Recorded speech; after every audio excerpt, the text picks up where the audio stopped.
Bismillahirrahmanirrahim. Rabbi shrahli sadri wa yassirli amri wahlul 'uqdatam min lisani yafqahu qawli. Saya Dr. Syafizan daripada Jabatan Komunikasi IIUM. Sekali lagi lah terima kasih kepada semua yang hadir. Kita hari ini berkumpul untuk membincangkan suatu tajuk yang mungkin bunyi dia berat, tapi sebenarnya apa yang kita nak hari ni adalah have a conversation, just bercakap. Jadi kita nak berbincang tentang wanita di dalam filem dan drama TV Melayu. Cabaran kepada pembangunan negara. Yang mungkin kita cakap cabaran pada pembangunan negara tu yang membuatkan mungkin rasa berat sikit. Tetapi hari ni kita harap dengan adanya panelis yang arif di dalam bidang ini dapat membantu kita untuk memahami lebih dalam lagi tentang apa yang cuba kita bincangkan hari ini. Sebab bila kita bercakap mengenai filem ataupun drama TV Melayu terutamanya, selalunya orang akan cakap ataupun berdiskus secara negatif. Lebih senang untuk kritik drama dan TV Melayu. Ya, selalunya kata drama TV Melayu ni stereotip lah, asyik-asyik pasal cinta, sikit-sikitnya pasal ibu mertua yang jahat, ibu mertua selalu diberi gambaran yang negatif. Mungkin ini bukan realitinya, kat sini pun mungkin banyak ibu mertua juga yang baik-baik. Ya, ibu mertua jahat mungkin zaman saja. Jadi kenapa terdapat stereotip macam ini? Dan kenapa pula kita nak fokus kepada wanita? Sebab pada hakikatnya wanita lah penonton utama drama dan filem TV Melayu. Tapi ramai juga golongan lelaki. Tapi kita nak spesifikkan di sini sebab kita rasakan bahawa filem dan drama TV mempunyai kuasa ataupun keupayaan untuk juga turut mendidik golongan wanita. Sebab sekarang ni wanita memainkan peranan yang sangat penting. Kerajaan juga contohnya telah meletakkan 30% kuota supaya menteri, ahli parlimen, dewan rakyat semuanya sepatutnya wanita. Tapi kita belum berjaya lagi untuk mencapai kuota tu. Sekarang ni baru 13%. Tapi taklah kita nak kata bahawa filem dan TV saja yang dapat memastikan wanita jadi politician ke menteri. Tetapi sudah pasti ada cara filem dan TV dapat membimbing ataupun menginform golongan wanita. Jadi sebelum saya cakap banyak, saya moderator je. Kita renungkan ya dengan kata-kata ini yang mengatakan bahawa jika kita mendidik, contohnya mendidik seorang lelaki, kemungkinan besar kita dapat melahirkan seorang lelaki yang berjaya. Tetapi jika kita berjaya mendidik seorang wanita, kita akan mendidik satu generasi. Jadi di sinilah kepentingan media, kepentingan filem dan drama TV, terutamanya drama TV Melayu. Jadi saya nak teruskan dengan memperkenalkan panelis-panelis kita pada hari ini yang semuanya bukan calang-calang. Okey, jadi sebab kita ni seminar, kita kena main-main sikit lah dengan skrin komputer ni. Okey, di sebelah saya ni ada Puan Sujiah Saleh. Okey, dan kita ada dua lagi panelis, saya nak tunjuk pun susah tapi nanti mungkin keluar di skrin. Kita ada Azrain Arifin daripada Universiti Sunway dan juga Puan Mastura Muhammad daripada UiTM. Okey, panelis-panelis kita hari ini semuanya telah lama berkecimpung di dalam dunia penyiaran, dunia seni. Contohnya ya, Puan Sujiah sebelah saya ni. Nanti boleh senyum sikit ke? Okey. So Puan Sujiah ni kebanyakan panelis kita pada hari ini bekerja belakang tabir. Jadi Puan Sujiah ialah seorang penulis skrip yang telah banyak pengalaman. Okey, beliau juga merupakan seorang pendidik, pernah mengajar di UiTM, USM, UKM, Aswara, semua universiti lah. Jadi kemungkinan besar siapa yang mengambil jurusan TV ataupun filem mungkin pernah belajar dengan Puan Sujiah. Ya, Puan Sujiah juga telah menulis banyak skrip drama dan filem TV Melayu. Pernah memenangi, skrip beliau pernah memenangi the first World Radio Drama Competition. Okay, so drama tersebut Longing in My Heart in English. Finalist ya. Puan Sujiah menulis dalam bahasa Melayu dan juga bahasa Inggeris. Okay, dan Seorang lagi panelis kita, ya, kumbang seorang, iaitu saudara Azrain daripada Sunway University.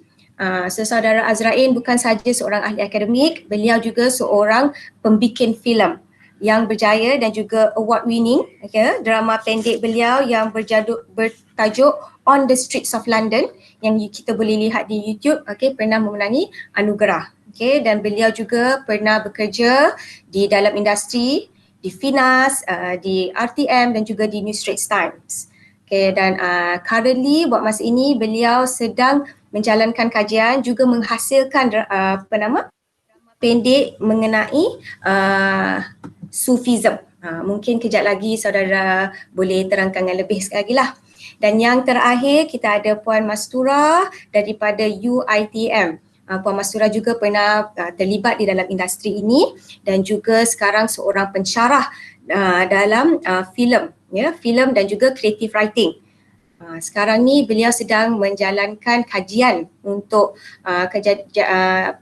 kedoktoran yang bertajuk The Representation of Muslim Women in Contemporary Malaysian Cinema. So memang sesuai lah area Puan Mastura ni kerana boleh berbincang mengenai wanita di dalam filem dan drama TV. Jadi kepada semua peserta, anda juga boleh melontarkan soalan dengan menulislah dekat the text box tu dan kita akan try to address the questions later. Okay, jadi kita akan mulakan dan sebelum kita mula, harapnya semua jangan lupa tutup mic lah. Saya pun tadi lupa tutup mic. Okay, jadi saya akan melontarkan soalan kepada setiap panelis, tapi semua panelis diberi kebebasan lah untuk menambah jika ada points nak diberi. Okay, jadi saya akan mula dulu dengan Puan Sujia. Okay, mungkin kerana Puan Sujia ni kira the most senior lah, okay, the seafood in writing. Okay, orang tua, sekarang bukan tua, senior. Jadi soalannya, okay. So mana pula soalannya? Okay, sebagai seorang yang dah lama ada kat industri ni, ya, since the 70s, okay, boleh Puan Sujia kongsikan sedikit lah melalui pengalaman, ya, mengenai paparan wanita dalam filem yang lepas, zaman lepas, 70-an, 80-an hinggalah sekarang. Ada tak perbezaan? Dan mungkin juga adakah persamaan? Ataupun mungkin juga setiap zaman ni ada ceritanya sendiri. Mungkin Puan Sujia boleh tolong bagi tahu kita sikit mengenai ini. Assalamualaikum warahmatullahi wabarakatuh. Selamat pagi. Terima kasih kerana bersama kami hari ini di webinar ini. Okey, persoalan tadi, wanita memang satu subjek yang menarik sekali dalam apa saja konteks lah, ya. Bayangkan, ya, kalau dalam filem atau drama, dalam satu cerita tak ada watak wanita kecuali cerita perang lah, ya. Tentu jadi hambar macam orang kata sebuah bilik tanpa hiasan. Okey, tapi apakah wanita dalam filem dan drama televisyen, ya? Saya sebut filem di sini, kita filem tu dikatakan medium gambar bergerak.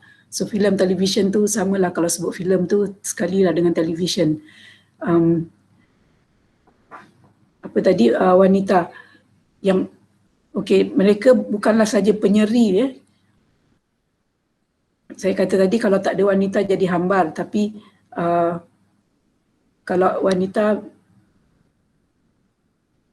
paparan wanita perlu ada maksud atau tujuan, makna tertentu yang menyumbang kepada cerita ataupun matlamat cerita itu dipaparkan kepada umum, bukan sebagai hiasan atau tempelan di dinding saja.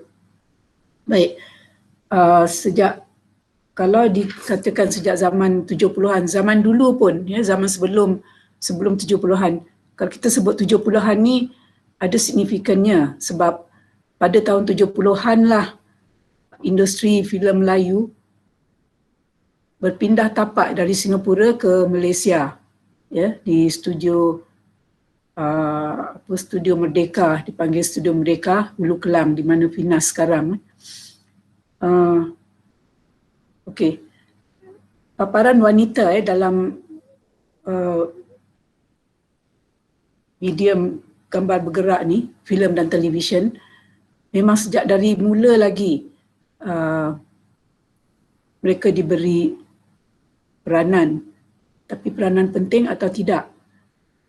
Penting, maksud saya penting dalam plot, cerita itu.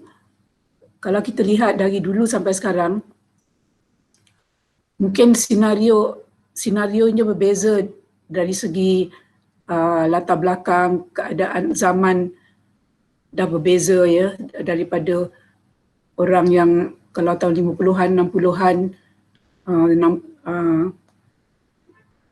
wanita yang dipaparkan atau cerita banyak yang latar belakangnya kekampungan, tapi sekarang sudah berbeza. Tetapi paparan wanita itu sendiri, kalau kita kaji, tak banyak berbeza. Misalnya pada tahun 70-an, filem-filem dari dulu pun, sebelum 70-an pun, wanita selalu digambarkan sebagai pelengkap dalam hubungan romantik.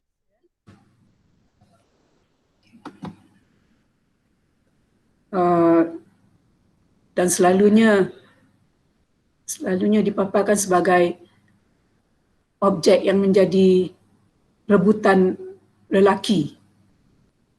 Ya. Contohnya dalam tahun 70-an,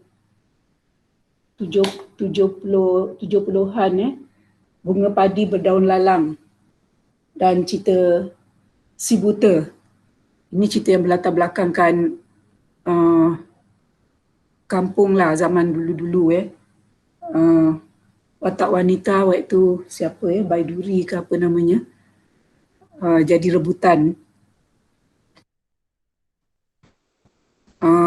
Zaman sekarang pun, kalau anda lihat, okey, itu satu jadi rebutan, ataupun mereka digambarkan sebagai wanita sengsara kerana mempunyai suami durjana, diceraikan, jadi bahan umpatan atau bahan subjek yang wanita itu tidak disukai oleh kaumnya sendiri. Ya, women are women's worst enemy, orang kata. Kaum dia sendiri tidak sukakannya. Tahun 80-an seperti dalam cerita Dayang Suhana, dan Bila Hati Telah Retak. Sama aja. Wanita dianiaya oleh suami yang kaki perempuan atau pemabuk. Dia jadi janda, bila dah jadi janda dicurigai orang sekeliling. Ya.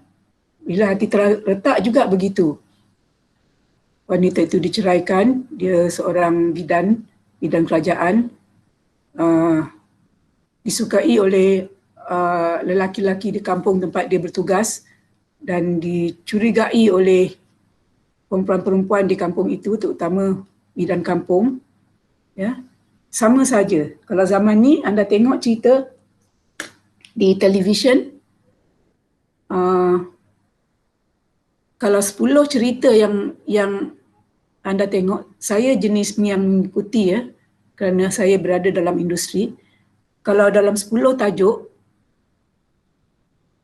sekurang-kurangnya 8 tajuk tu tentang wanita merebutkan lelaki, atau sebaliknya, lelaki merebutkan wanita, beberapa lelaki, atau sekurang-kurangnya 2 lelaki merebutkan seorang wanita. Cuma keadaannya berbeza. Wanita zaman dulu masih ada segan silu, tapi wanita zaman sekarang yang digambarkan dalam drama-drama televisyen terutamanya dah tak ada segan silu. Mereka mengejar lelaki yang kaya. Mereka inginkan kesenangan dengan jalan berkahwin dengan lelaki kaya. Jadi macam kalau perlu merebutnya dari perempuan lain atau tunangan atau dari isteri lelaki itu sendiri pun digambarkan. Tak kisah. Jadi sehingga kita penonton jadi penat dan benci ataupun marah, bukan marah kepada watak itu saja, marah kepada kenapa, siapa menulis ni, kenapa gambarkan wanita begitu. Saya beri contoh,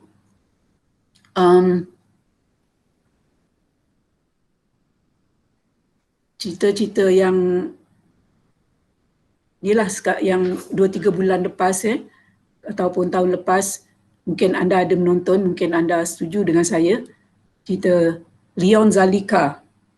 Saya rasa itu bulan puasa yang baru lepas ditunjukkan. Temanya sama.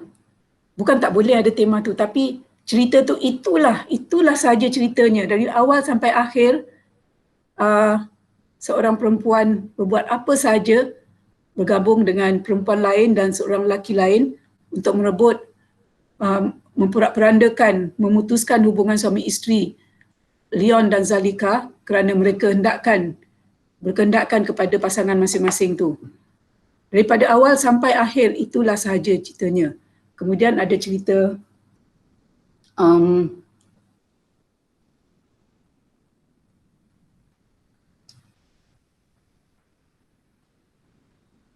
cerita Cindai, Cinta Bukan Kristal pun begitu. Hendakkan mengejarkan lelaki kaya, tak kira dia suami orang ke, ya. Janji dia kaya dan kacak. Okey. Walaupun ada lelaki lain yang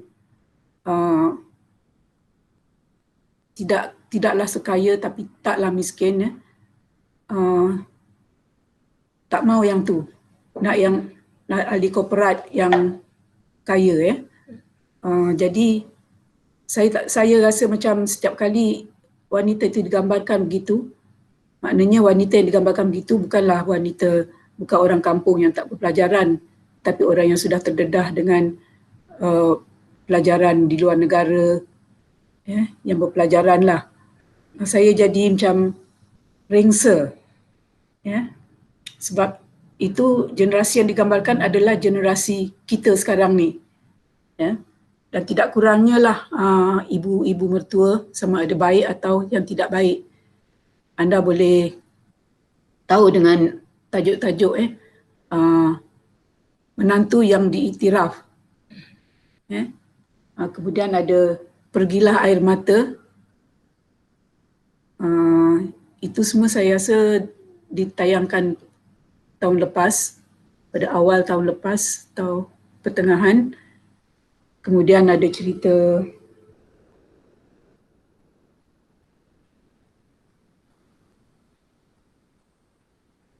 macam-macam lah. Yang paling baru, yang baru habis tak berapa 2-3 bulan lepas, Chandelier. Chandelier ni saya dengan gairahnya merakam, sebab saya baik kita manusia, kalau kita menonton sesuatu, kita nak melihatkan sesuatu yang indah, sama ada background, lokasi atau pelakon-pelakonnya, yang kita panggil cukup package. Cukup package tu maknanya, pada saya maknanya package fizikal mesti bercampur, mesti ada bakat, bukan fizikal saja. Jadi saya rakam Chandelier ni sampai ke episod 8. Saya tak boleh lagi menerimanya sebab Chandelier ni pun diadaptasi daripada novel. Banyak cerita yang diadaptasi daripada novel. Playboy Itu Suami Aku, Mr. Arrogant, I Love You Mr. Arrogant, macam-macam lagi. So Chandelier ni mempertengahkan watak wanita protagonis. Dia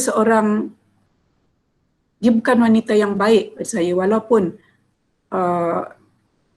penonton diajak bersimpati kerana dia dirogol oleh sepupunya sehingga melahirkan anak, tapi anak tersebut dijaga oleh maklumnya, iaitu mak lelaki yang merogolnya.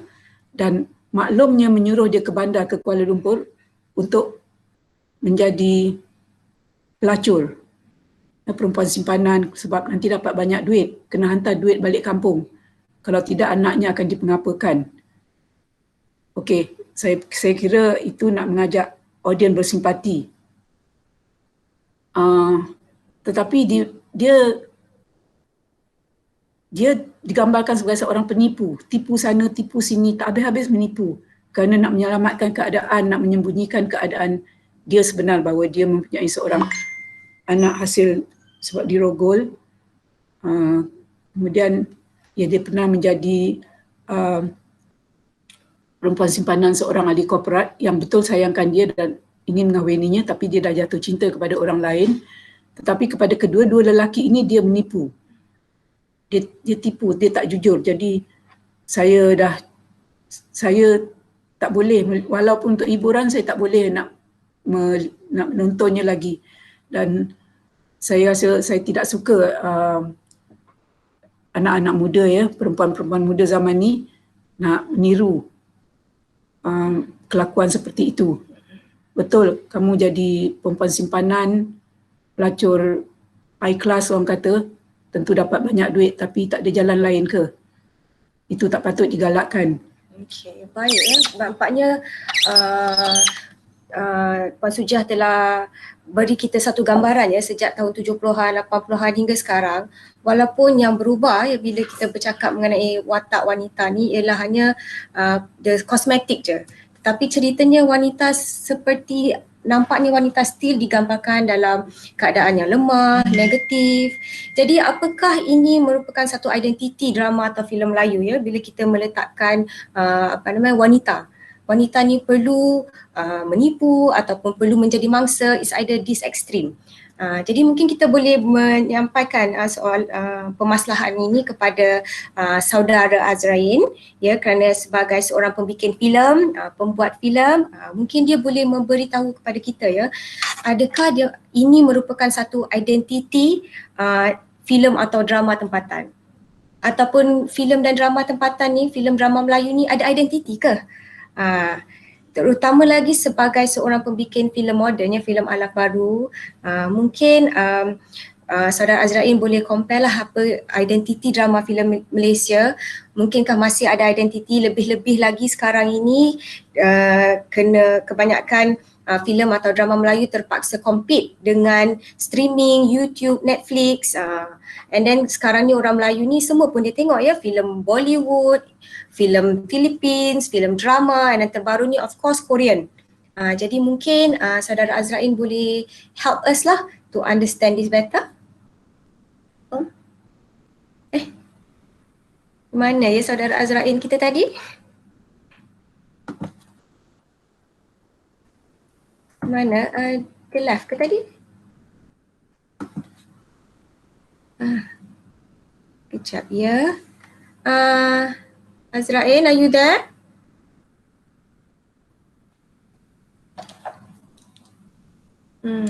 Tak apalah, mungkin saudara Azrain tadi dah terdisconnected. Tadi saya tengah ajukan soalan tadi.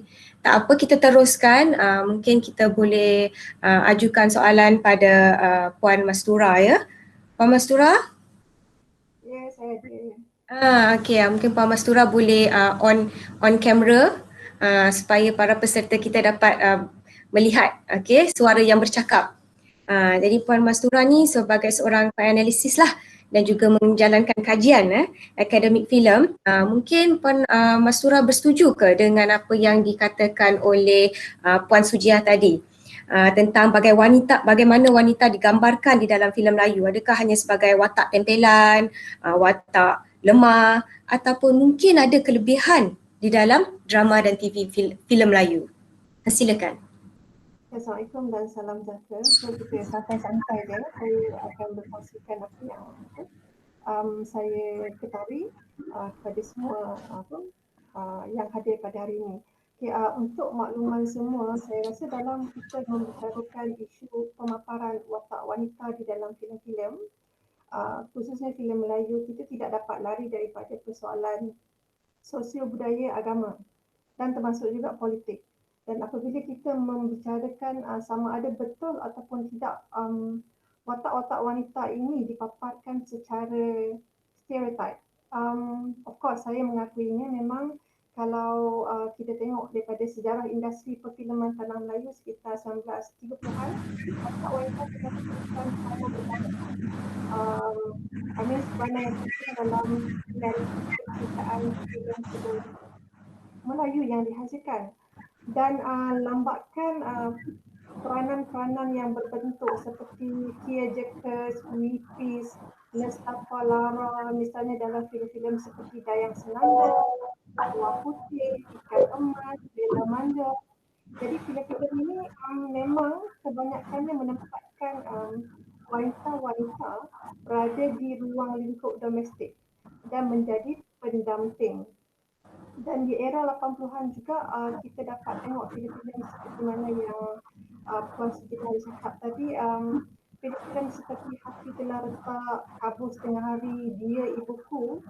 Banyak filem-filem pada era ini menayangkan wanita-wanita yang tidak mampu berdepan dengan arus kemodenan.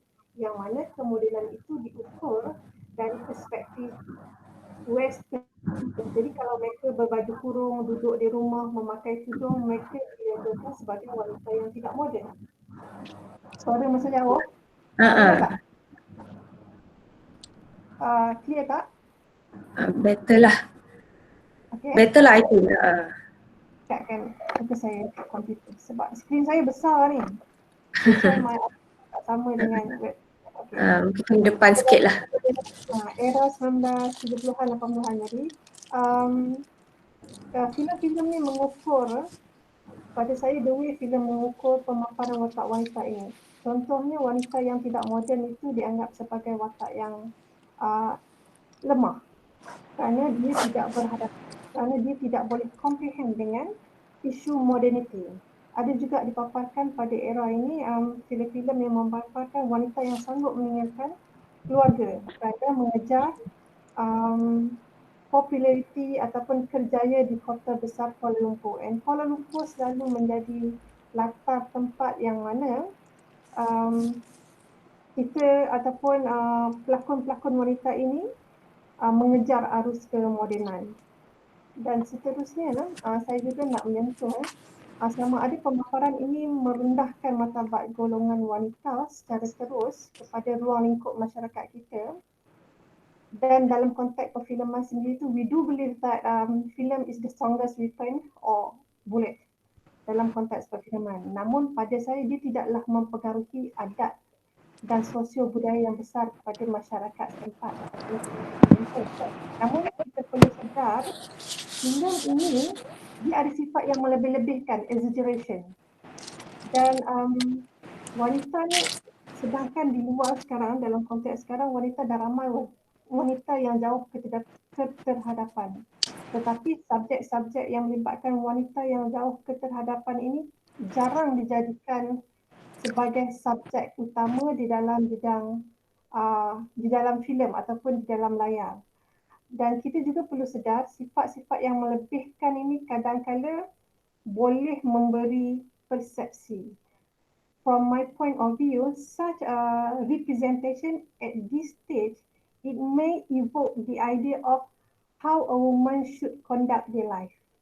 Sebab itulah kita tengok banyak filem-filem seperti drama-drama TV sekalipun yang berkisarkan kisah kehidupan wanita yang mengharapkan cinta daripada kekasih, cinta tiga segi. Dan ini mungkin juga sebab nature industri perfilman kita lebih terarah menghasilkan filem-filem yang bergenrekan melodrama ataupun drama.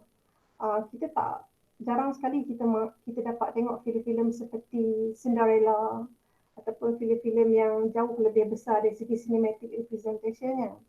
Dan kita juga kurang menghasilkan filem-filem seperti misalnya Kartini. Filem Kartini kan, Abang Anjing Kartini kan. Filem-filem ini sebuah filem-filem yang besar, tetapi kalau dibuat di Malaysia mungkin dari segi commercial value dia mungkin kurang. Jadi that's why the producer kadang-kadang lebih memilih jalan selamat menghasilkan filem-filem yang bercorakkan melodrama, cerita tiga segi dan seterusnya menjadikan pemaparannya berbentuk stereotip dan kurang dinamik dekat situ. Itu pada pandangan saya lah. Saya serahkan balik pada moderator. Terima kasih banyak-banyak ya Puan Mastura. Ya, begitu sekali ya, sebab nampaknya menurut sudut pandang Puan Mastura, drama di Melayu, filem TV Melayu ni belum lagi lah mampu ya untuk keluar dari kepompong cerita yang sama, lebih terikat pada drama ataupun romantisation. Jadi mungkin Puan Sujia boleh kongsikan pada kita ya melalui pengalaman sendiri ya, apabila menulis skrip ni. Apakah penulis skrip mempunyai kebebasan untuk mengeluarkan cerita yang lain? Tak perlu lagi nak ikut pressure untuk menghasilkan cerita drama, cerita cinta. Jadi apakah keupayaan seorang penulis skrip untuk mengubah keadaan fenomena filem dan drama TV Melayu? Saya percaya setiap penulis, setiap pengkarya mahukan kebebasan dalam mengekspresi diri atau pendapat mereka. Sekurang-kurangnya berkongsi sentimen mereka tentang sesuatu isu. Tetapi dalam konteks industri tempatan, sukar berbuat demikian kalau menulis itu adalah kerjaya untuk kita mencari rezeki, cari makan lah. Ya. Sebab yang menentukan, yang menulis adalah penulis. Yang membeli dan menerbitkan adalah penerbit yang mengeluarkan duit, ya. Dan kemudian yang menayangkan dan pembeli terakhirnya adalah pemilik saluran-saluran TV. Keadaannya sekarang ni, situasi sekarang di Malaysia ni, kita kena mengikut apa kehendak stesen TV. Kalau dia nakkan adaptasi novel yang cerita manis-manis, romantis-romantis, I love you Mr. Arrogant lah, rindu kamu 200% lah, ya.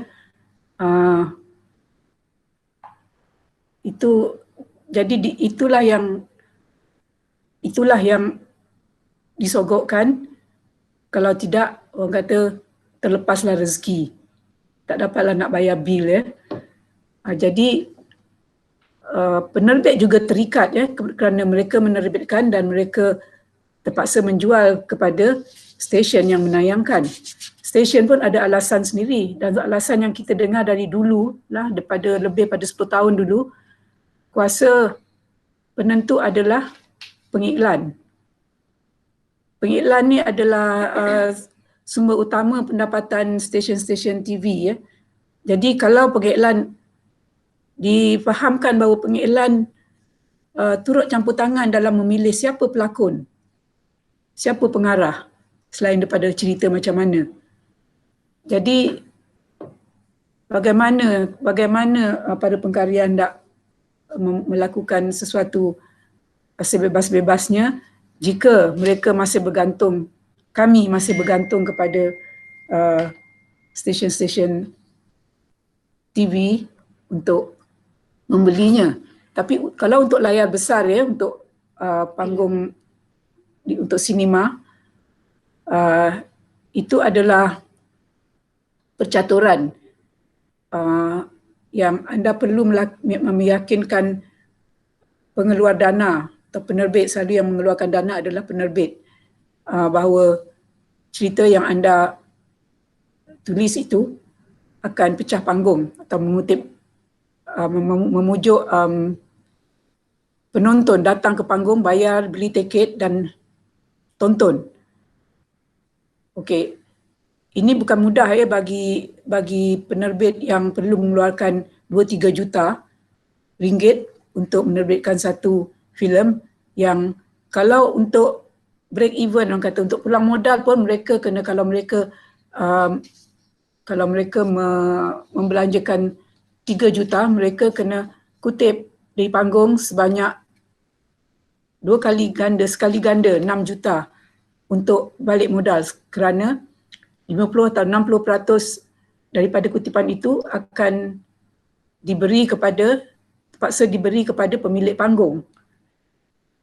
Jadi kalau penerbit yang mengeluarkan dana itu yakin bahawa cerita itu boleh pecah panggung, maka boleh akan diterima dan anda akan beruntunglah, penulis dapat mengetengahkan ideanya.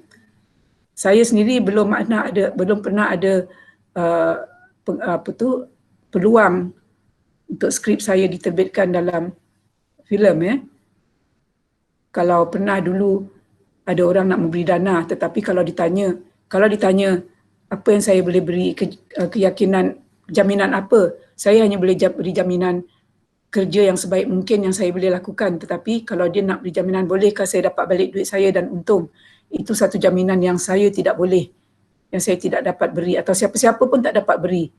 Wak Ima, Datuk Yusof Haslam sendiri yang kita ketahui sebagai filem mogul di Malaysia ni, dia pun tak tahu filem dia akan laku ke tidak, walaupun filem dia dah laku dulu, yang akan datang dia tidak akan tahu. Jadi mungkin tak tahulah, itu mungkin ikut trend. Kalau orang rasanya buat filem gangster itu yang boleh jual, boleh dapatkan untung, pecah panggung, maka itulah filem yang cuba dibuat.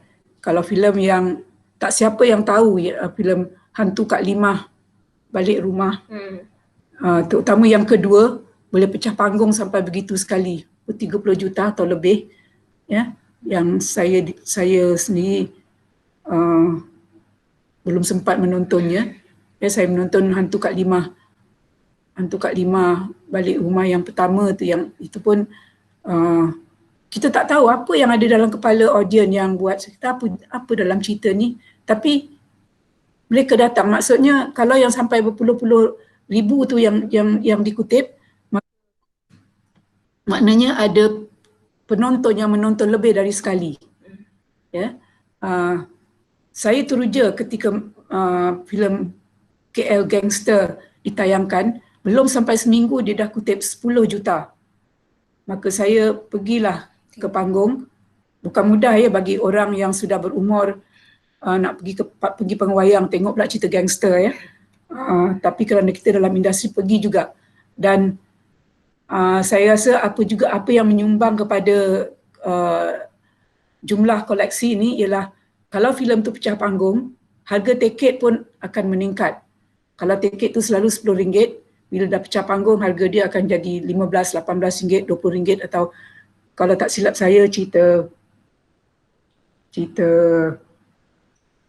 apa yang Saiji Sam dengan Zizan. Dengan Zizan tu Saiji Sam, Zizan.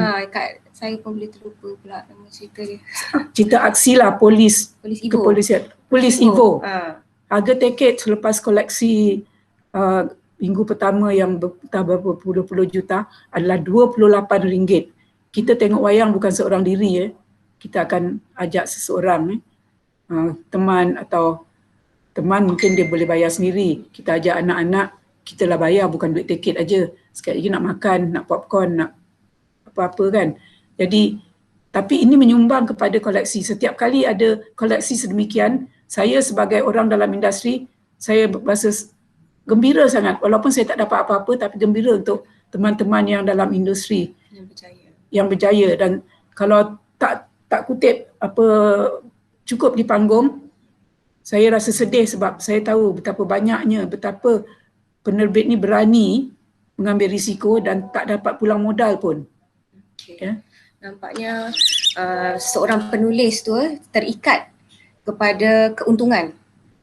Bila buat drama atau filem TV, mungkin maknanya di sini bukan sahaja kita kena salahkan penulis ataupun buat filem, mungkin juga kepada siapa yang menonton tu kerana cita rasa dia. Kalau jadi, tidak penulis tak masuklah, tak dapat bayar bil. Penulis juga perlu kena dapat duit lah, ada bayaran mengikut apa yang dihendaki oleh penerbit.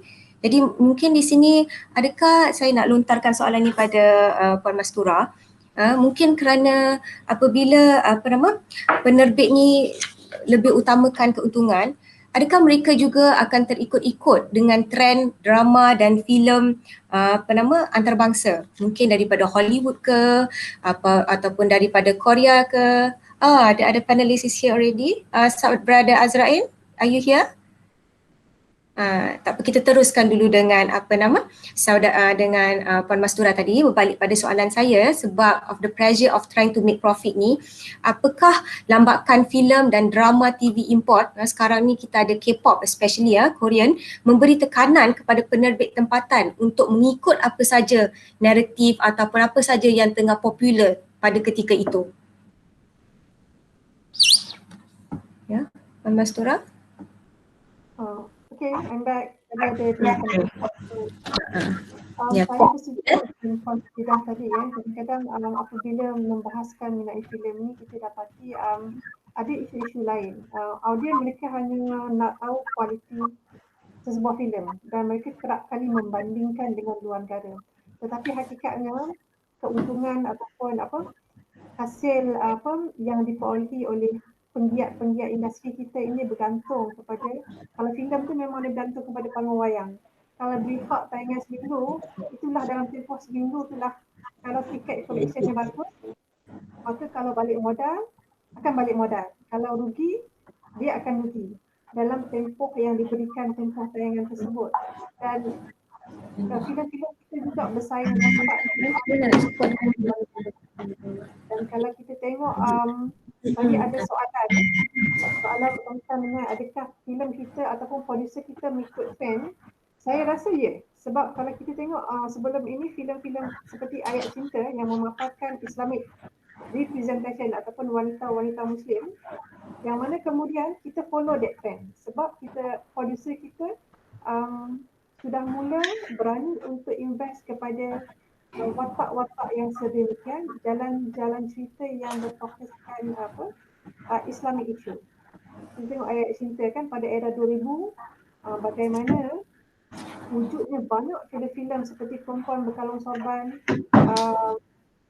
lagi apa lagi yang kemudiannya filem Malaysia cuba ikut 7 Petala Cinta, Nur Kasih the movie, kita follow sebab kita nak cuba ikut trend dan ada keberanian daripada pihak producer untuk menghasilkan filem-filem yang sedemikian. And of course, again and again saya bersetuju dengan Puan Sulidah sebagai writer dan director, of course masing-masing mempunyai satu imajinasi yang tinggi. Tapi when it come to the cinematic representation dengan bajet yang limited, storyline, kadang-kadang storyline kita bayangkan tu tak berjaya ditranslatekan pun dalam bentuk visual atas kengkangan bajet. Itu menjawab kepada persoalan tadi lah. Okay. Ya, terima kasih Puan Mastura kerana penerangannya yang terang tu. Ya, saya dengarnya Saudara Azrain ada di sini. Boleh, can you speak out? Ya, kerana kita nak dengar lah ya penerangan daripada Saudara Azrain, tapi I think dia ada masalah teknikal sedikit. Are you there? Sebab Saudara Azrain merupakan independent filmmaker ya, mungkin dia akan dapat memberi kita satu sudut pandang yang lain ya. Azrain, can you respond? Tak dengar ya, I think dia ada kat sini tapi tak dengar. I wonder why ya. Tak apa, kalau begitu saya teruskan dulu ya dengan saya teruskan dulu dengan Puan Suja. Harapnya kalau Azrain is here and boleh nak respon, just cakap je lah. Ya, just lontarkan apa saja yang you nak sampaikan. Okay, sebab tadi kita dah bercakap mengenai the role of producer, the role of keuntungan. Jadi nampaknya kalau kita ni terikat pada nak untung, kemungkinan besar beginilah kot reality filem atau drama TV Melayu. Ataupun apakah ini sebenarnya sebab penonton yang nak, penonton yang bagi duit. Dia nak cerita macam ni. Dia nak cerita apa dia tadi, cinta kolesterol, suamiku encik sotong, ini penonton yang nak. Betul ke? So apakah ini pendapat Puan Sujah? Apakah ini hakikatnya? Penonton drama Melayu memang nak cerita macam ni? Atau bolehkah penonton Melayu, drama Melayu, filem Melayu dididik untuk juga menerima cerita yang mungkin lebih serius atau cerita yang mungkin membawa maksud yang lebih daripada hanya hiburan? Saya rasa boleh saja. Saya adalah penonton. Kalau saya nak sesuatu yang berbeza, saya buka channel ini cerita macam tu, channel ni cerita macam tu juga. Jadi saya nak berhibur, saya terpaksa tengok juga cerita begitu. Tapi kalau diberi sesuatu yang berbeza, penonton juga akan merasa gembira kerana melihat sesuatu yang berbeza. Ya, saya beri contoh. Baik, tentang mengikut trend tadi saya nak tambah sikit. Kita mengikut trend kadang-kadang bukan saja mengikut trend tapi kita mengadaptasi. Dan saya lihat bila saya menonton satu cerita yang lainlah, bagus. Akhirnya saya lihat filem itu adalah adaptasi dari cerita dari Brazil ke, dari Itali ke, dari Filipina.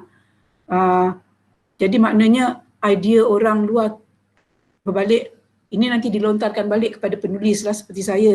Kenapa kau tak tulis cerita macam tu? Ceritanya asasnya cinta juga. Tak salah, semua orang suka tengok cerita cinta, daripada orang tua, orang muda sampai orang tua pun bercinta juga. Kasih sayang ya. Tapi beri sesuatu yang situasi berbeza, watak berbeza. Contohnya, bila saya menonton cerita Cinta Tiada Ganti, title pun cinta, dan stesen-stesen amat suka dengan title yang ada kataan cinta. Tak tahu kenapa. Baik, saya tengok Tiada Ganti dan saya rasa, bagus cerita ni. Assalamualaikum, Azrael Nisha. Okey. Assalamualaikum. Salam. Waalaikumsalam. Okey. Tak apa, masuklah. Masuk Israel. Dengar ya? Dengar clear. Ya. Alhamdulillah rabbil alamin wassalatu wassalamu ala asyrafil anbiya wa mursalin wa ala alihi washabihi ajmain. Puan Pengerusi Majlis, Dr. Syafizan, dua orang ahli panel yang lain, Puan Sujah dan juga Puan Mastura. Assalamualaikum warahmatullahi wabarakatuh dan tuan-tuan dan puan-puan. Saya minta maaf, saya sebenarnya sentiasa berada di situ, tetapi entah mengapa bila saya bercakap tidak ada suara yang keluar dan gambar pun tak keluar. Saya mohon maaf. Pertamanya terima kasih kepada Universiti Islam Antarabangsa, khususnya Profesor Faridah dan juga Dr. Syafizan kerana sudi memanggil saya. Nampaknya saya seorang saja lelaki di sini untuk membicarakan hal wanita, tapi tak apa. Saya masih teringat lagi soalan pertama yang dikemukakan kepada saya dari awal tadi, berhubung identiti. Ini pendapat saya dan sekarang saya terpaksa menggunakan phone saya, jadi mungkin angle saya agak pelik kerana bila menggunakan komputer saya nampaknya gambar dan suara saya tak keluar. Tapi tak apa. Saya lihat di sini masalahnya sebenarnya soal identiti itu sendiri dan juga soal kita di Malaysia ini sendiri. Sebenarnya kita ni terkongkong dalam satu lingkungan sahaja. Saya lebih suka untuk membawa kita jauh kepada skop antarabangsa. Sebenarnya filem, kalau disebut filem pada saya filem itu lain, drama itu lain. Kerana bukan saja saiz skrin yang berbeza, tetapi ciri kepenontonannya berbeza. Pertamanya kalau disebut soal filem, pada saya filem tu juga terbahagi kepada beberapa kategori. Yang kita terdedah di Malaysia ini hanyalah berbentuk mainstream. Yang mana orang kita suka menggunakan Hollywood sebagai kiblat. Maka hasil daripada situ, mainstream yang ada di Malaysia yang kita sendiri buat pun berkiblatkan Hollywood. Itu satu kategori. Tetapi sebenarnya ada kategori yang lain. Kita di sini di Malaysia, kita mengenalinya sebagai independen. Sebenarnya istilah independen itu pun ada dua. Satu, independen dari segi sendiri tanpa mengikat kepada the big brothers ataupun studio yang besar. Maka dalam konteks ini, setelah wafatnya studio Jalan Ampas, boleh dikatakan semua orang di Malaysia yang membuat filem adalah independen. Kerana kita tidak ada lagi studio yang membuat filem seperti sebuah kilang seperti di studio Jalan Ampas.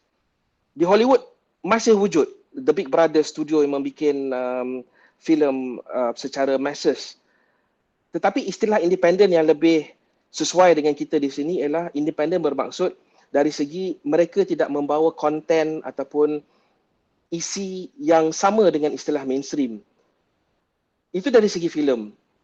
Dan dari segi apa yang keluar di TV pun, kita pun lebih banyak berbentuk mainstream.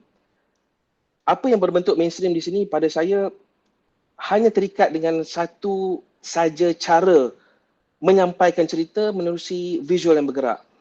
Saya setuju dengan apa yang Puan Sujah nyatakan pada awal tadi ya, bahawa drama TV kebelakangan ini hanya berkisar pada yang sama. Ini juga menjadi kerisauan saya kerana sebetulnya kalau melihat dari aspek filem umpamanya ya, dan kalau kita melihat dalam masyarakat Melayu itu khususnya secara realiti, wanita di dalam masyarakat Melayu itu sebenarnya memainkan peranan yang besar. Kalau kita melihat kembali ke dalam sejarah bangsa Melayu itu sendiri, wanita memainkan peranan yang besar. Dan ada kalanya dari dulu, dari zaman P. Ramlee sampai ke zaman Uwi Haji Syari, wanita juga ditunjukkan memegang tunjang itu. Tetapi nampaknya apa yang berlegar dalam kebanyakan drama TV sekarang tidak begitu. Jadi ada dinyatakan tadi bahawa stesen TV yang kontrol, ya, apa yang keluar di TV. Saya sangat setuju dengan itu. Kita sengaja dihidangkan dengan topik yang tertentu atau barangkali hanya satu topik saja dan berkisar di situ saja. Saya tidak setuju bahawa filem bertemakan atau drama yang bertemakan cinta itu salah. Tidak ada salahnya dengan cinta ya. Kita sendiri wujud atas cinta sebenarnya. Tetapi sebenarnya bagaimana kita menggarap cerita itu, bagaimana kita menyampaikan cinta itu. Banyak karya-karya agung dalam dunia, dari barat sampai ke timur, filem-filem Iran umpamanya, semuanya berkisar cinta. Tetapi masalahnya kita sekarang, di TV kita sekarang, hanya cinta yang satu macam saja. Dan saya setuju dengan apa yang Puan Sujah nyatakan. Memang menggusarkan hati kita apabila wanita yang ditonjolkan zaman sekarang ini di kaca TV kita kerjanya memporak-perandakan rumah tangga orang. Saya teringat ya, saya terjebak tertonton sebuah drama TV di mana sudah diketahui bahawa orang yang dia mahu tu, lelaki yang dia mahu tu adalah suami orang, tetapi dia kata dia bertegas, dia mahu. Ya, aku mahu, aku tak kisah, aku mahu. Dan sengaja memporak-perandakan. Jadi begitulah poin saya, akhirnya poin saya, kita sebenarnya di Malaysia ni sangat terkongkong, baik dalam filem, baik dalam TV, kita hanya ditunjukkan dengan satu jenis isi kandungan saja. Sebenarnya dunia filem di luar sana lebih jauh. Bukan Hollywood saja yang wujud ya. Bukan semua orang perlu buat filem cara Hollywood, bukan semua orang perlu buat filem cara Bollywood ataupun Hong Kong. Banyak lagi. Dan bukan semua orang buat filem hanya mahu duit semata-mata. Filem ni besar tugasnya. Contoh yang paling baik yang boleh kita gunakan di sini dan mungkin dekat dengan kita ialah filem-filem dari Iran. Dan apabila menyentuh soal identiti tadi, saya teringat soalan pertama yang diberikan kepada saya juga gusar. Kerana apakah sebenarnya identiti sinema Melayu? Bila kita menyebut soal filem, filem sebenarnya mana-mana karya seni mempunyai dua unsur yang penting ya, iaitu form atau bentuk dan juga konten ataupun isi. Jadi kalau kita nak sebut identiti sinema Melayu, maka identiti kita itu harus terselah pada kedua-dua bentuk form dan kontennya. Maka mari kita bertanya dengan diri sendiri, baik pembikin, baik mereka yang bekerja di belakang tabir, baik penonton yang menonton di hadapan skrin, apakah identiti sinema kita dari segi formnya? Saya suka menggunakan sinema Iran lagi sekali sebagai contoh ya. Sinema Iran dari segi formnya sering disebut sebagai poetic realism. Ada bentuk yang tertentu dan ini diangkat oleh warga filem, baik akademik, baik penggiat, baik penggemar, baik pengkritik, baik penonton biasa, tentang poetic realisme sinema Iran. Mereka terkenal dengan itu, itulah identiti mereka. Dan sinema Iran berbeza dengan sinema China umpamanya, berbeza dengan sinema Jepun umpamanya. Dan ada juga tadi disebut tentang Indonesia. Itu baru dari segi form. Dari segi konten pula, mereka sudah sinonim dengan mengenengahkan konten yang sebenarnya meskipun mereka berfahaman Syiah rata-ratanya, tapi menengahkan konten yang bertunjangkan tauhid. Meskipun cerita itu mungkin sekitar 2 orang budak kecil yang berlumba lari untuk memenangi pertandingan kerana mahukan hadiah kasut, tapi tunjang ceritanya tauhid. Begitu juga dengan nama-nama besar seperti Abbas Kiarostami mempersoalkan tentang hidup dan mati. Jadi kalau kita nak bertanya kepada diri kita sendiri ya, sebagai bangsa Melayu, maka sinema Melayu itu milik kita. Apakah kita punya identiti sinema Melayu itu yang boleh ditakrifkan baik dari segi form dan dari segi kontennya? Saya rasa kita jauh dari itu dan saya pun sering garu kepala untuk mencari identiti ini apabila saya sendiri cuba berkarya kerana kita sepertinya hilang dari ini. Yang sebenarnya saya pun tak faham kenapa, kerana bangsa kita sendiri kalau kita berpatah balik kepada sejarah sangat kaya dengan tradisi kita sendiri. Tapi entah kenapa sejak zaman Studio Jala Ampas dan zaman Allahyarham Tan Sri P. meninggalkan kita, generasi sekarang yang mewarisi seni pembikinan filem, drama TV dan sebagainya hilang kepakaran itu. Maka kalau ditanyakan lebih lagi, saya rasa semuanya berbalik kepada ilmu. Kita perlu punya ilmu yang benar dalam untuk menyampaikan cerita dengan ilmu yang benar. Kerana menyampaikan cerita itu, the art of storytelling itu ada ilmunya. Jadi contohnya salahnya bukan cinta, ya, tetapi bagaimana kita menggunakan ilmu penceritaan untuk menyampaikan cinta yang baik. Minta maaf saya sembur banyak ini kerana saya tadi tertahan daripada bercakap. Jadi saya rasa buat itu saja buat masa sekarang. Terima kasih. Wallahualam. Okay, terima kasih banyak Saudara Azrain. Terus semangat saya mendengar penerangan Saudara Azrain tadi mengetengahkan ya bahawa kita perlu lari dari kepompong yang sama. Kita selalu see things in framework yang sama, Hollywood itu yang kita kejar, sedangkan banyak lagi cara untuk menginterpret penceritaan dan juga dalam mencari identiti sendiri ya. Dan berbalik pada soalan persoalan wanita, saya nak ajukan pada Puan Mastura ya. Wanita, apabila kita cakap kita nak cerita wanita yang lain daripada cinta ataupun wanita yang menculik suami orang, kita kadang-kadang selalunya tidak dapat lari daripada kerangka feminisme.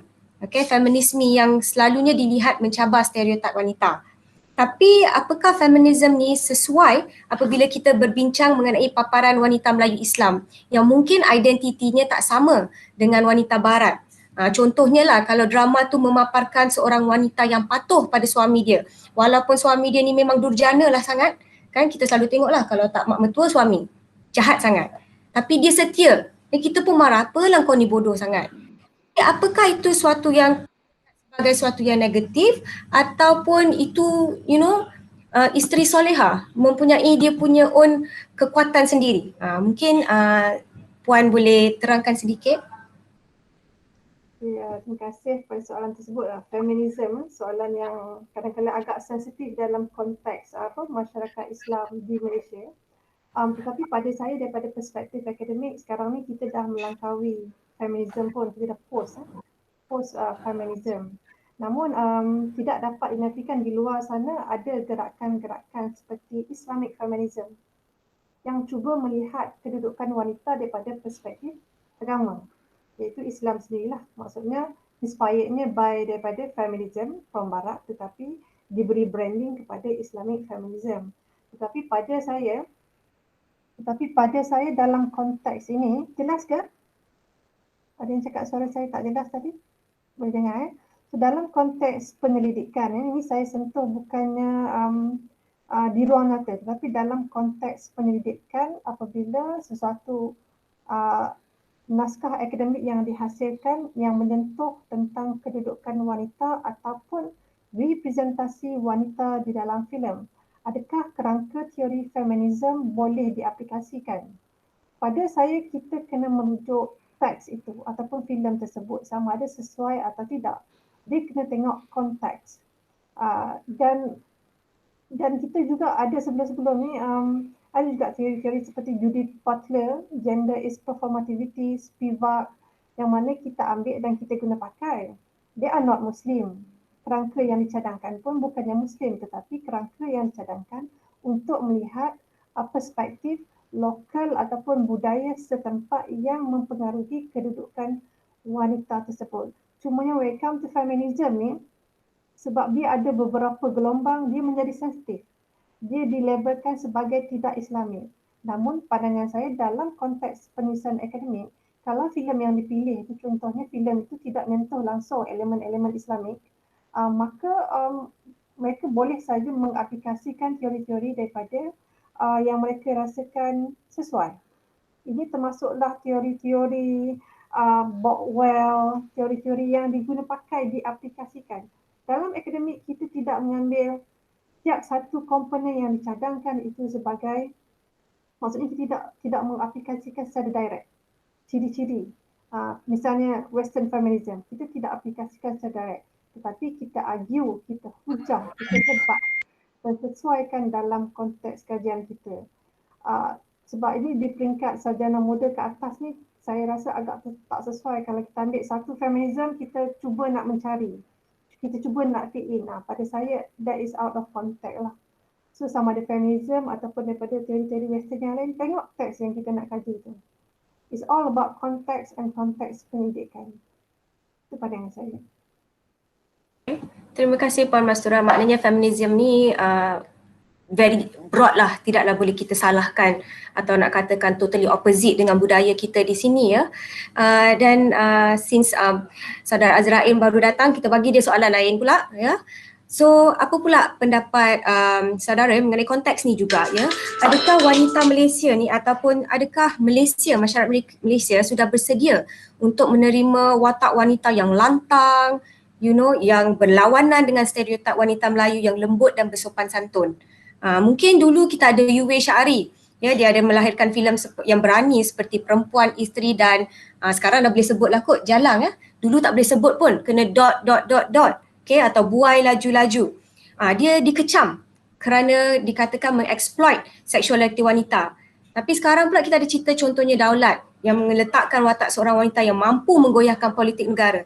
Tapi filem tu tak berjaya secara komersial. Jadi adakah masyarakat Malaysia sudah bersedia pada pendapat Saudara Azrain lah untuk menerima watak wanita yang yang sangat berani? Silakan. Ya, Assalamualaikum, terima kasih. Sebenarnya sebelum tu sebutan nama saya sebenarnya Azrin ya, bukannya Azrain. Sebenarnya tak maaf ya.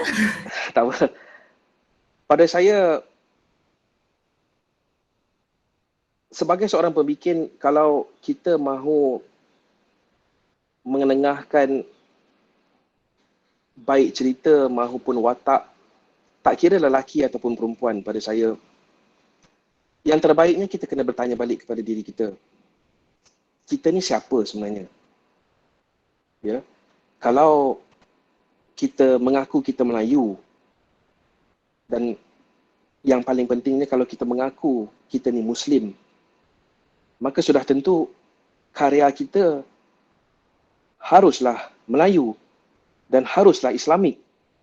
Ya, itu terhasil secara natural pada saya. Roh yang kita bawa itu apa? Jadi kalau kita mengaku kita Muslim, maka secara naturalnya apabila kita berkarya, karya kita haruslah membawa akidah Islam itu, syiar Islam itu, kerana itulah tujuan seorang Muslim. Sebenarnya yang memberi label apa sahaja yang ada di dunia ini, semuanya kebanyakannya datang dari Barat. Tapi kita sebenarnya siapa? Itu poin asas saya. Dan yang keduanya, saya suka menyarankan bahawa kita tidak perlulah mengikut orang. Kalau orang buat begitu, kita pun buat begitu. Saya lebih suka kalau kita melihat kembali kepada diri kita, kita ni siapa, maka dengan jujurnya kita paparkan siapa kita itu. Jadi berbalik kepada soalan yang khusus di sini, Melayu Muslim itu, wanita Melayu Muslim itu bagaimana sebenarnya? Contohnya, perlukah dia lantang untuk membuktikan yang dia punya suara ataupun punya kedudukan? Maka jawapan yang terbaik itu kita haruslah melihat balik ke sirah dalam Islam itu sendiri. Dan tak perlu pun sampai ke Jazirah Arab. Kita perlu lihat balik semula ke dalam sejarah ketamadunan Melayu itu. Bagaimana wanita-wanita Melayu memainkan peranan mereka. Maka persoalannya sekarang, itu sejarah dulu. Bagaimana kita nak menterjemahkannya ke dalam konteks zaman moden ini, zaman coronavirus ini. Maka pada saya, itulah tanggungjawab kita sebagai pembikin. Apakah kita hanya selesa kalau filem ataupun drama itu tinggal diberi nama hiburan semata-mata? Apakah filem dan drama itu hiburan semata-mata? Atau adakah ia lebih besar daripada itu? Apakah pembikin, pengkarya punya tanggungjawab yang lebih besar daripada setakat menghiburkan orang? Kerana kalau benar-benar hendak ditanyakan soal hibur, lain orang, pada saya lain hiburannya. Ada orang yang hanya terhibur dengan menggoyangkan badan di dalam kamar yang gelap dengan bunyi muzik yang bising. Ada orang yang terhibur dengan hanya duduk di tepi pantai melihat laut dan juga langit. Jadi, apakah fungsi kita sebenarnya? Kalau kita mengaku bahawa kita itu Melayu Muslim. Jadi, saya suka menjawab soalan itu dengan cara yang sebegini. Tetapi dalam masa yang sama, kita kena akui juga dalam zaman sekarang ini, zaman digital, zaman coronavirus ini, terutamanya zaman coronavirus ini di mana orang banyak terkongkong, zaman lockdown, ya, era digital itu semakin dipercepatkan. Maka orang satu dunia, termasuk di kalangan bangsa Melayu itu sendiri, lebih terdedah dengan isi kandungan konten yang datangnya dari serata dunia. Maka kita tidak lagi terkongkong. Tinggal lagi apabila kita sendiri berkarya, kita yang terkongkong. Maka kalau penonton kita sudah menerima apa saja bentuk konten yang datang dari luar dan dengan semua kelantangan dalam aspek kewanitaan seperti yang disebutkan tadi, sudah tentu kita sudah terdedah kepada ini pun. Tetapi apakah kita sendiri mahu mengenengahkan watak dalam bentuk yang sama dalam karya kita? Jadi saya rasa berbalik kepada apa yang saya sebutkan pada awal tadi, kita kena bertanya balik kepada diri kita. Kita ni siapa sebenarnya? Ya. Terima kasih. Okey, terima kasih Azrin. Nampaknya gitulah, kita tak perlu lagi nak mengikut satu kepompong yang sama. Saya tertarik tadi saudara Azrin mengatakan ya, penonton kita dah pun exposed ya, dengan watak wanita yang lantang, yang ganas, yang tak ada segan silu. Jadi mungkin untuk industri tempatan drama Melayu pula, kita perlu mencari identiti kita sendiri seperti yang dikatakan oleh saudara Azrin dan juga dengan panelis-panelis yang lain. Jadi memandangkan kita hanya tinggal berapa minit ni, kita akan cuba untuk simpulkan. Ya, kita telah sampai ke almost lah pengakhiran. Jadi kita sampaikanlah, boleh mungkin setiap panelis, saya mulakan dulu dengan Puan Sujia. Boleh tak mengatakan apakah tanggungjawab mungkin sebagai seorang penulis skrip, seorang ahli seni, okey, apakah yang dapat sebab saya rasa industri ini harus digerakkan dan diubah oleh penggeraknya sendiri, iaitu golongan ataupun ahli seni yang mungkinnya akademik, yang mungkinnya pensyarah, mungkinnya pengarah, penerbit, penulis skrip, pelakon. Jadi apakah tanggungjawab orang seni? Ya, apakah yang dapat menggalakkan orang seni untuk memainkan peranan? Mungkin Puan Sujia boleh sampaikan sedikit. Okey. Tentang identiti tadi, saya setuju dengan Azrin. Kalau kita tahu siapa kita, yang menulis tu siapa. Kalau saya ini wanita Melayu Islam. Jadi secara sedar, apabila kita menulis tentang watak wanita kita, penulis kena beri gambaran yang jelas. Walaupun ada di luar sana, para pengarah dan yang lain-lain kata, penulis ni janganlah buat kerja pengarah atau kerja pelakon. Tapi kan kalau kita tak tulis, sebab idea dan isi itu adalah datangnya dari dicetuskan oleh penulis. Dia yang tahu apa dia nak cakap. Apabila menulis watak wanita, macam mana watak saya ni, dia penampilan dia macam mana, cara bertutur dia macam mana, perlu dinyatakan. Jadi kalau kita secara automatik kita tahu yang kita ini wanita Melayu Islam dan kita menulis cerita tentang wanita Melayu Islam, kalau kita tidak nyatakan itu dan mungkin membuat filem ni satu kerja kumpulan, dia teamwork. Saya dah nyatakan bahawa watak saya iaitu Aminah perlu memakai demikian dan dia bertudung misalnya. Tapi kerana pelakon yang dipilih itu mempunyai rambut yang sangat cantik, pengarah tak nak tutup dengan tudung. Jadi, tapi bagi saya, tugas saya dah selesai. Ya, saya meminta bahawa watak saya itu begitu, tetapi pada stage atau peringkat seterusnya adalah kerja pelakon dan kerja pengarah. Maka dia kata tak payah tudung sebab saya tak tunjuk rambut yang cantik itu, maka itu dah jadi tugas dia.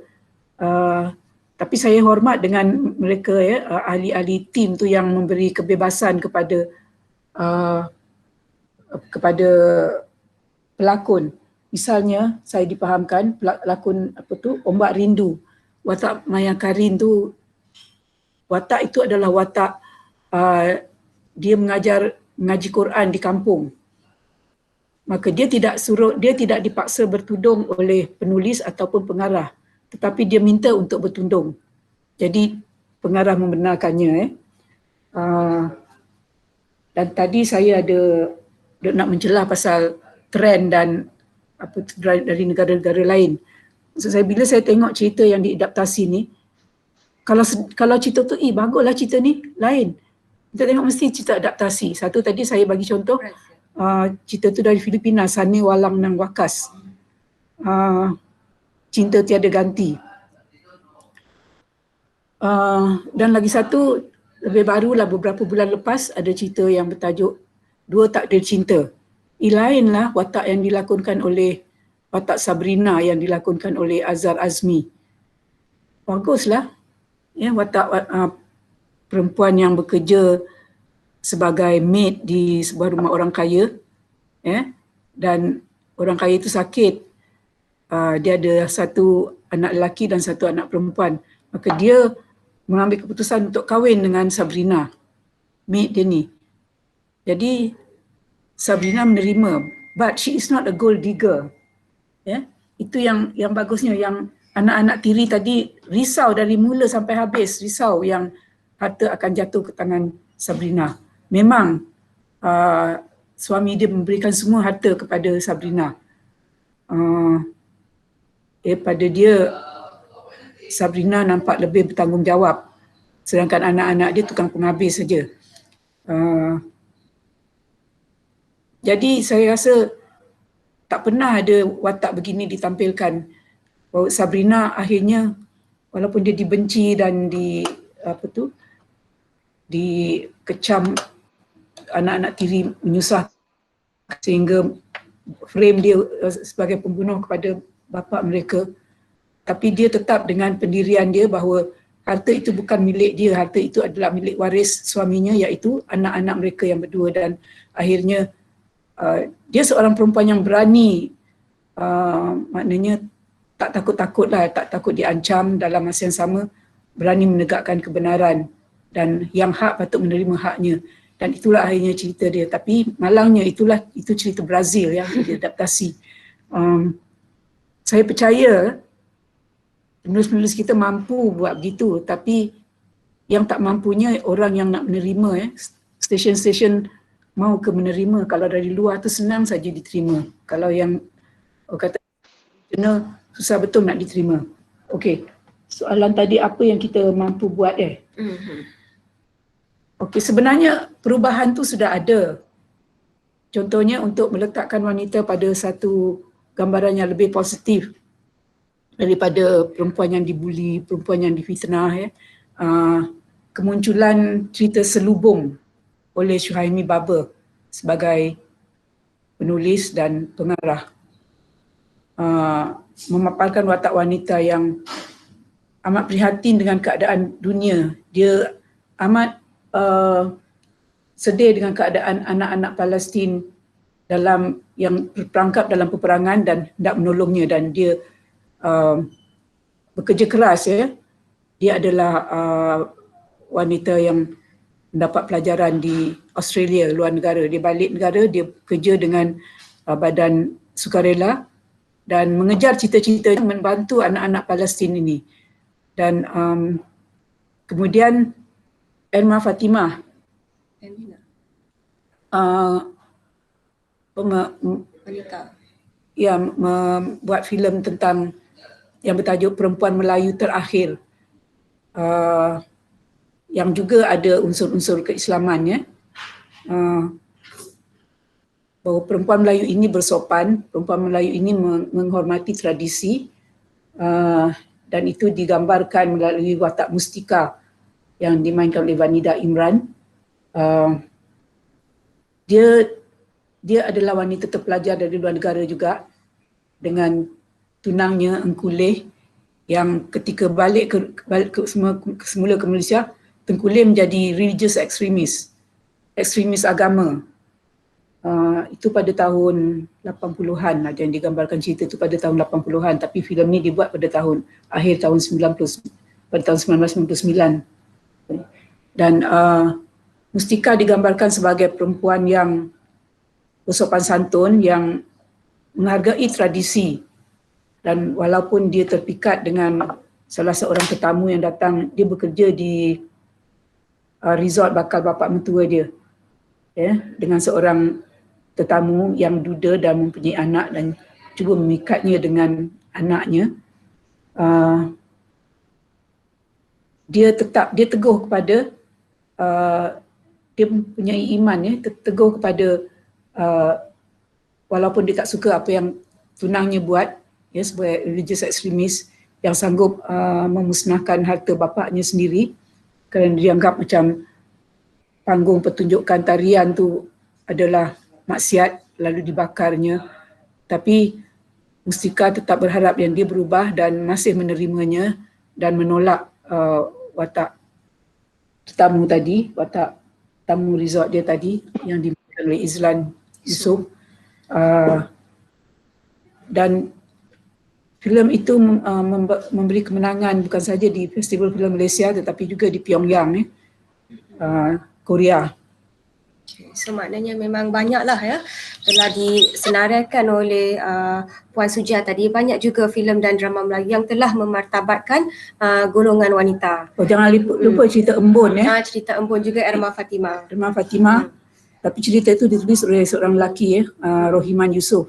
Tapi digarap semula oleh Erma Fatimah, dan itu cerita patriotik yang mengabarkan wanita yang bernama Embun yang didukung oleh Umi Aida, yang patriotik, yang tidak suka pada kekejaman orang-orang Jepun, dan dia mempertahankan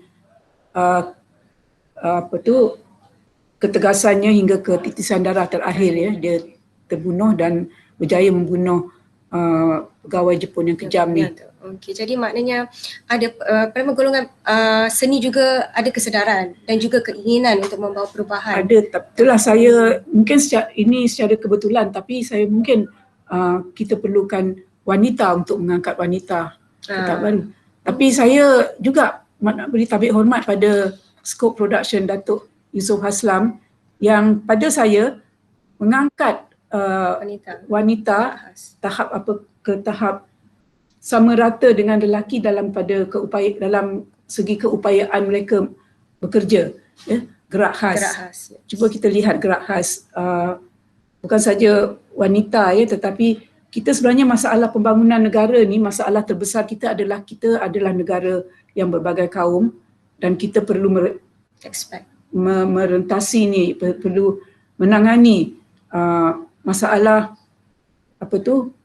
keharmonian, perpaduan lihat ni amat penting bagi kita untuk menapak ke depan. Jadi bila Datuk Yusof Haslam memberi peranan-peranan tinggi DSP Kumar yang dimainkan oleh Kumarisan, si Kumarisan kepada orang India, itu satu percubaan, satu gesture yang sangat baik pada saya dan wanita-wanitanya, ASP, DSP, Salina Saibi sebagai siapa tinggi ASP ke DSP? Saya pun tak pasti. Tetapi digambarkan sebagai pegawai-pegawai tinggi pembenteras jenayah yang berani turun ke padang. Ya, mungkin ini satu imajinasi atau keinginan yang something that we fantasize, tetapi tak kira lah. Tapi soalnya kita nak mempengaruhi, nak buat penonton percaya bahawa wanita boleh melakukannya. Dan Salina turun padang menggambarkan seorang pegawai polis yang berani, yang tegas, dan saya percaya dia juga kepada penonton peminat gerak khas, dia sudah menjadi ikon sebagai wanita yang berani, selain daripada kecantikannya, keseksiannya. Penonton juga punya pilihan. Penonton tu perlu membuat pilihan yang baiklah juga ya. Jadi mungkin Puan Mastura boleh sampaikan, simpulkan sedikit mengenai topik kita hari ini ataupun apa cadangan yang nak diberikan. Boleh nampak ke? Tak keluar lah. Okay, it's about to come up. Okay. Mungkin antara poster-poster ataupun klip yang saya tunjukkan ni mungkin ada yang tak biasa melihat filem-filem yang ke terbelakang. Kalau kita tengok zaman era Melayu klasik, kita ada Tun Sri Kandi, kita ada Puspawangi dalam Musang Berjanggut, kita ada Tun Fatimah, kita ada watak-watak yang kuat. Tetapi kadang-kadang watak-watak ini tidak diangkat, bukan tidak ada langsung. Sekarang tengah tengok slide saya kan nampak ke tak nampak? Boleh nampak. Okey, kalau kita tengok pada era 1970-an ini antara image-image, antara image-image-nya. Next, penghujung 90-an kita ada image-image seperti filem-filem perempuan Melayu terakhir. Kita ada Femina. Kemudian pada era-era ini juga kita ada image-image seperti ini. Now in contemporary era, we do have this kind of image. Dan saya percaya ini dari segi cinematic representation-nya adalah satu perubahan. Dan ia sentiasa berada dalam in transition untuk melabelkan yang industri perfilman kita tidak memberi voice kepada watak wanita. Sama sekali saya tidak setuju. Kita boleh melihat perubahan kalau kita melihat daripada awal, pertengahan hinggalah sekarang. Masa kehadapan kita tidak pasti, tapi apa yang pasti pada masa sekarang kita dapat tengok bagaimana the changing of socio-economic telah merubah kepada pemaparan watak wanita. Sebelum ini dapat kita tengok daripada slide yang saya tunjukkan tadi, pemaparannya bukan ke arah Islamik. Sekarang ni dan lebih ke arah Islamik. Dan daripada persuntikan Islamik ni kita melihat watak-watak ini progress. Misalnya filem Mu'alaf, Nur Kasih, even watak Izzah dalam Ombak Rindu juga watak yang progresif. Kalau kita mahu membaca watak itu dari segi progresif. Dan pada saya penonton ataupun sesiapa saja, kita tidak boleh lagi terperangkap dalam persepsi filem Melayu sampah, filem Melayu tidak bagus. Kita kena melihat, kita kena pergi tengok banyak filem-filem yang bagus, pengarah-pengarah yang bagus. Seperti mana yang Cik Azrain ada bagi tahu tadi, yes. Kita ada banyak di luar sana pun filem-filem yang mengangkat wanita. Tetapi malangnya when it comes to Malaysia, kita selalu membahaskan satu saja terma kita. Filem Melayu tidak bagus, wanita yang dipaparkan itu stereotip. Tetapi kita tidak menggali. Kadang-kadang kita kena tanya juga, perempuan-perempuan yang dipaparkan dalam filem-filem sekarang, contemporary era ini yang saya dapati mereka cuba keluar daripada traditional patriarchy. Mereka cuba bangun daripada sesuatu yang mengongkong mereka, menjadikan mereka lebih kuat. Dan of course on another point of view, mungkin sudah tiba masanya producer kita memberi ruang pada penggiat-penggiat seni untuk menggali filem-filem yang memaparkan wanita sebagai Sri Kandi. Saya suka filem-filem seperti Kartini yang mana dia menunjukkan wanita itu sebagai wanita yang kuat, yang terlibat dalam isu pendidikan. Tetapi buat masa sekarang ni filem-filem kita masih lagi memaparkan wanita itu kuat kerana dia keluar daripada isu yang ditindas. So harapan saya insya-Allah in the future kita akan nampak progressing. Kalau nak tengok impact di luar, saya rasa ramai wanita Muslim di luar sana termasuk selebriti sudah mula menggunakan hijab. Kerana pada dia dari segi naratifnya, apabila mereka mengenakan hijab, ia tidak akan memberi impak yang besar. Jadi keyakinan itu ada kepada pelakon-pelakon kita. Sebab kadang-kadang sebelum ni mereka tak nak mengenakan sebab mereka takut dia mengganggu naratif. Tetapi saya tengok mereka sekarang ni jauh lebih confident. Itu adalah impak yang besar. Sebab mereka yang pasti tidak akan membuka hijab apabila berlakon di dalam filem. Dan yang pastinya produser pengarah akan cuba menghormati. Ini termasuklah scene-scene dalam bilik tidur yang mana nak tak nak kita nak. Kadang-kadang people will think that is not realistic. Kan? Nak tidur pun kena pakai tudung. Tapi sedikit dia dah mempengaruhi. So I back to my conclusion, sinema Malaysia kita dari segi pemaparan wanita berada dalam in transition. Dia berubah dan berubah. Ke hadapan, kita tak boleh nak predict lagi apa yang berlaku. Itu sajalah point of view saya. Thank you. Okay, terima kasih Puan Mastura. Amat menarik ya reflection Puan Mastura tu tadi. Nampaknya trendnya sebenarnya positif. Dan kita mungkin kebanyakan orang hanya nampak yang negatif dan memilih untuk menonton yang kurang baik sedangkan banyak lagi pilihan yang ada. Jadi saya beri peluanglah terakhir pada saudara Azrin untuk memberi kesimpulan pada discussion kita pada hari ini. Ya, terima kasih Dr. Syafizan. Assalamualaikum. Boleh dengar ya? Dengar jelas. Ya, saya dah jadi fobia dah kalau suara saya tak dengar ni. Dia pada pengamatan saya lah, yang jadi masalah di sini sebenarnya mangsa tu adalah penonton. Kerana saya tidak tahu sama ada yang mengikuti perbincangan kita hari ini sedar ataupun tidak, sebenarnya terdapatnya satu agenda mengapa hanya konten tertentu yang ditayangkan yang hanya berbentuk satu macam rata-ratanya yang ditayangkan dalam drama TV kita. Sebenarnya bukan hanya wanita yang dieksploitasikan atau yang bertindak di luar norma Islam itu sahaja yang menjadi masalah. Tetapi watak lelaki juga. Kerana dalam tajuk-tajuk drama yang Puan Sujah sebutkan pada awal tadi, yang terkini, yang sedang ditayangkan, watak lelaki itu sendiri bermasalah. Dan itu lelaki Melayu Muslim ya, yang tidak lagi punya kekuatan, yang hanya berdiam, yang diperkotak-katikkan oleh perempuan-perempuan yang punya agenda yang mahu merosakkan rumah tangga. Itu juga berlaku. Jadi pada saya ini bukan setakat masalah janda, masalah jantina, tetapi masalah dalam apa yang kita pertengahkan di dalam drama kita, filem kita. Dan satu lagi yang menjadi masalah yang saya nampak dalam pengamatan saya ialah watak wanita itu sendiri, apakah kita sebenarnya melanggar pegangan kita sendiri. Contohnya yang menggusarkan saya, satu tadi disebut soal watak wanita yang lebih muda, yang suka merebutkan lelaki yang tidak kuat tadi, maksudnya yang tidak berpendirian, yang boleh ditolak ke sana ke sini. Lelaki menjadi rebutan, tapi dia tidak punya kuasa sebenarnya. Kerana yang punya kuasa yang sering ditunjukkan oleh drama-drama kontemporari ini ialah, maaf, saya rasa kebanyakan wanita di sini mungkin akan marah dengan apa yang saya cakap, tapi watak mak mertua. Mak mertua akan sentiasa masuk campur, menentukan siapa kahwin siapa boleh kahwin, tak boleh kahwin. Jadi ini yang saya sebut dari segi identiti tadi. Mari kita bertanya balik, kita ni siapa? Di manakah kedudukan mak mertua sebagai seorang wali dalam pernikahan? Apakah dia punya suara?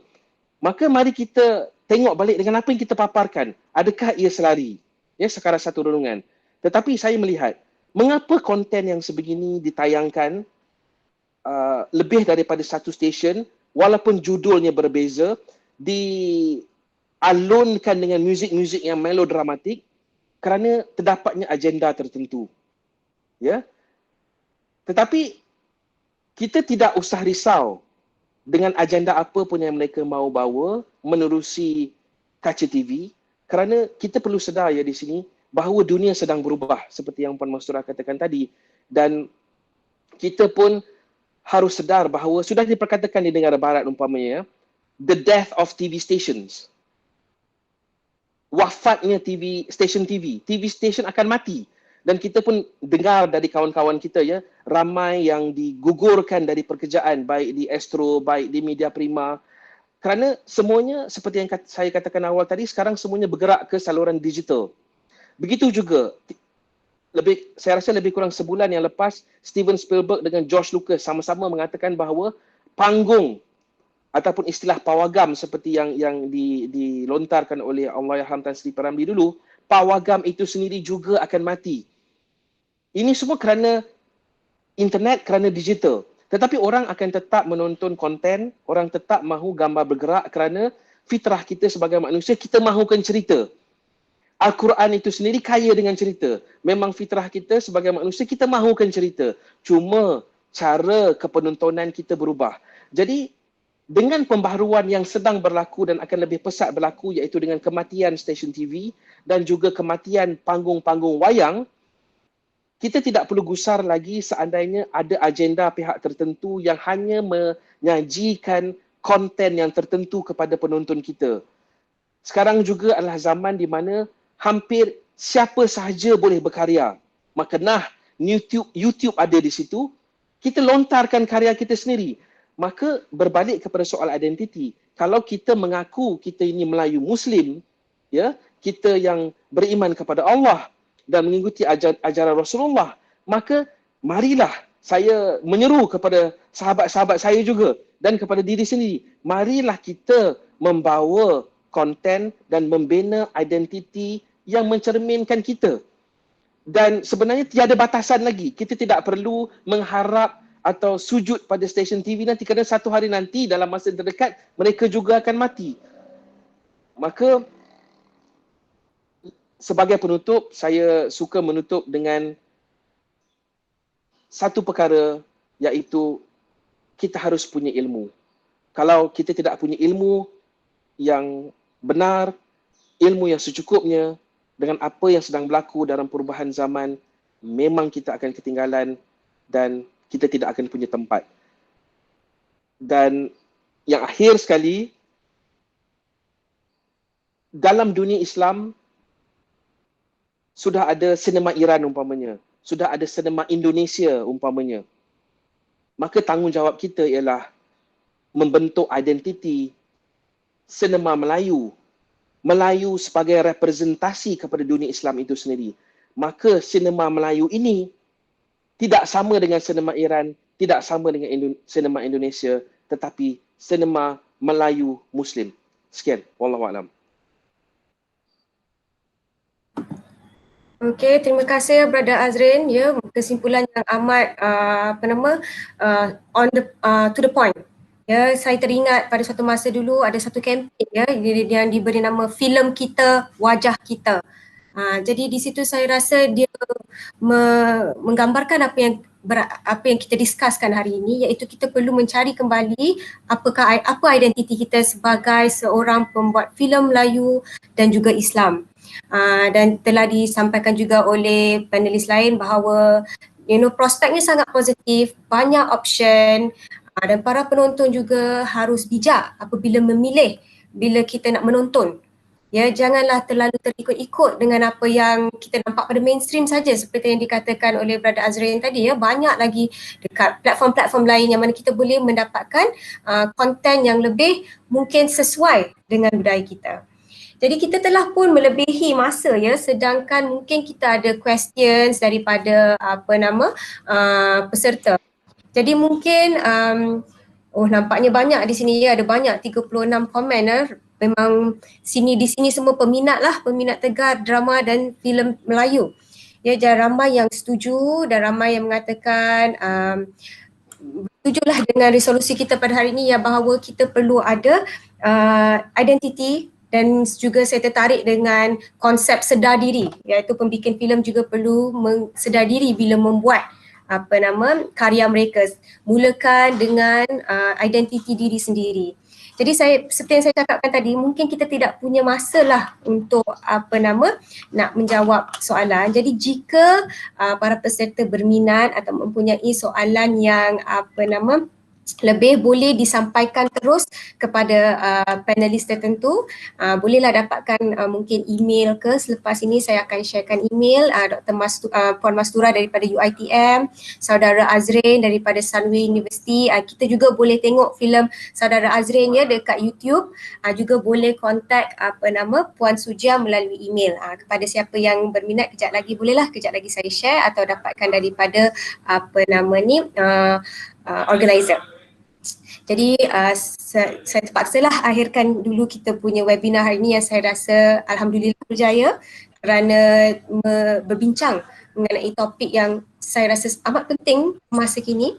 Ya, tadi saya ternampak ni satu komen cakap setuju Mak Mentu, sebenarnya memang satu role yang sangat kontroversial lah. Jadi disebabkan itu, saya rasa kerana masa yang agak singkat, saya akhir dulu di sini dengan mengucapkan berbanyak-banyak terima kasih kepada semua panelis kerana sudi meluangkan masa dan juga berkongsi ilmu dan pendapat. Itu sahajalah, dan saya harap para peserta telah mendapat benefit daripada program kita pagi ini. Sekian, terima kasih. Assalamualaikum. Waalaikumsalam warahmatullahi. Assalamualaikum, terima kasih. Terima kasih. Mungkin Puan Mastura ataupun Saudara Azrin boleh share email ke dekat text chat box ni, jika pada sesiapa yang ingin bertanya soalan ke, ya, berkenalan ke, nak kongsi idea buat filem ke dengan Brother Azrin. Nanti ada email Salih Anwar. Ya, I tuliskan. Okay, kalau Puan Sujiah ni, email dia saya sharekan ya, kalau ada sesiapa yang berminat lah.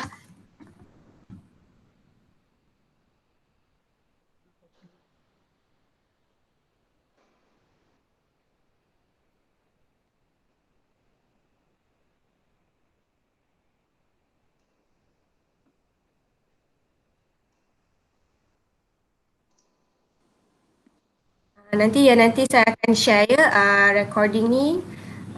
Tapi macam mana ya nak sampaikan nanti, bolehlah email pada saya juga ya.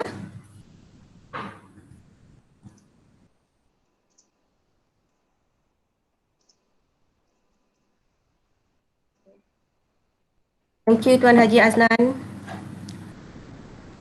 Okey, Puan Siti Aisyah daripada GPM ya, nanti saya sharekan link ya.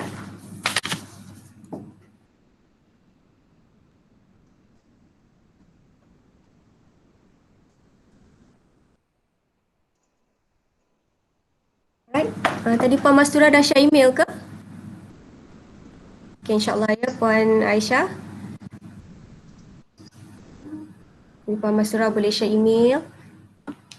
Tu dia, kalau nak tengok filem pendek Saudara Azrin, boleh pergi ke YouTube ya, dah ada link dia dekat sini. Ni sambil-sambil makan lunch ni boleh tengok ni.